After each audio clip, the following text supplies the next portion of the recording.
just above 10,000. 10,000 is a rounded number. Just about that we have in the system. So, and this is nationwide. So I've asked the General Manager of NIS to come up with a projectized approach by Monday. We're going to develop a special secretariat and a projectized format to bring to an end, or to bring to closure, to close these 10,000 files before the end of the year. So we will be back in real time. So the NIS will be working from now to the end of the year to close these files. Now in the diaspora, we have many persons with outstanding issues there. So separate and apart from the nationwide files that we have diaspora files that are open, maybe 300 plus, just about 300 plus. The NIS team in November are going to do what we call a diaspora outreach. They're going to do a diaspora outreach in New York, in Toronto. So what we want is members of the diaspora to send to the diaspora unit in the Ministry of Foreign Affairs their issues in relation to NIS with all their supporting documentation, so that that can be sent to the NIS. Now they can start looking at the issues and advising you as to the status of your claims, your objections, your queries, or your investigation. So I wanted to address this issue because I know this is an issue that we want to fix, and we're going to make every effort in a specialized, projectized manner to get this fixed before the end of the year. I want to thank the staff of NIS, the GM and the staff, because over the last 3 years they've been doing a lot of work to bring to closure a lot of these files. You know, most of these persons do not have the relevant records. They have to go back to where they were working. Some of those places are closed down. So there's a lot of work, background work, backroom work that has to be done. But we are committing ourselves to working towards, in a specialized way, in a projectized way, to get this done before the end of the year. Now in passports, I've seen persons making complaints about the length of time for passport. But as you know, there was a huge backlog, there was shortage of passports, and this was a global issue. Now we have purchased a lot of passports back into the system. But what I've seen is that people are not utilizing the regional offices. Take for example, in Georgetown, central Georgetown, we have about 4,048 passports in the backlog. In Berbice, about 900 passports in the backlog. Linden, about 102 passports in the backlog.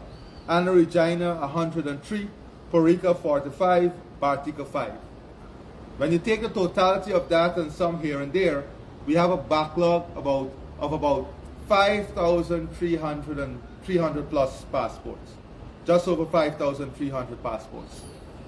So I have brought together the team, and they're working now in a concerted way, 24-hour shifts, to have this entire backlog of 5,302 plus a backlog of about 400 for the diaspora.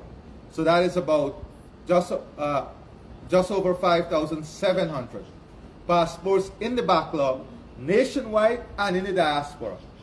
They are working to completely bring to nil this backlog by next Friday. So all things being equal, that is, they don't have any challenges with the machines and so on, by next Friday, we are hoping to bring this backlog to a nil position. So that is it as it relates to passports and NIS. Now I want to alert, we don't have an issue with this at the moment, but I want to alert the population on an advisory on the use of water. As you know, we have been going through an extensive dry season. The extensive dry season has severely impacted our surface water availability and our groundwater ratios.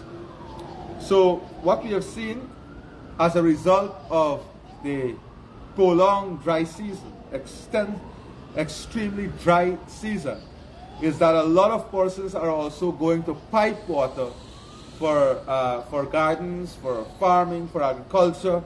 They're going to pipe water also for construction purposes. Now this is adding more demand on the system. This is adding additional stress on the system that is already suffering from depletion based on the dry weather. So I wanted to ask members, communities, members of the population to be careful with the consumption of water, not to minimize wastage, to ensure you turn the taps off, because the period we're going through is one that is excessively dry. The phenomenon is bringing serious stress regionally and globally. We are now talking about water stress scenarios, and that is as a result of the very dry period we are undergoing. So for example, in Region 1, you're seeing a reduction in the flow from springs, especially at Matthews Ridge, Mabaruma area. This has resulted in the Water Authority taking decision to do sectional delivery to residents on a scheduled basis to ensure that we maintain a level of supply. We also saw a decline in the static level of some wells, especially at Manawarin, Arakaka, and Port Kaichuma. This too has resulted in decisions to have sectional delivery to supplement what we are doing. And the production of all the wells in Region 1, especially the hinterland areas, Region 1 and the other areas, are being monitored. In Region 7, we also saw a decline in the static level of many wells, for example, Camarang and Jawala. So these situations are also being monitored. As I said, we don't have a situation now where it is detrimental to the supply and delivery, but it's just speaking to the population, engaging you so that we can be aware of what is happening and we can take the necessary action so that we can also help in the current circumstances. We saw in Quibanang, the springs there are already depleted, and we are now moving to drilling of a well to support that area. We saw surface water sources in areas such as Madhya, Curucubaru, and El Paso. Those areas we see depletion in terms of the surface water, and we have some water rationing measures that we are recommending for those areas. For Madhya, the Salboro Creek has depleted by 80% of its usual production. The Salboro Creek depletion is 80% of its usual production. And if this continues, it will have tremendous effect and stress on the system. So GWI has already initiated an emergency response to drill a new well to mitigate against this, because we expect the dry season to be prolonged very, very much longer. So in Region 9, you know, many communities had hand-dug wells. Those are drying up.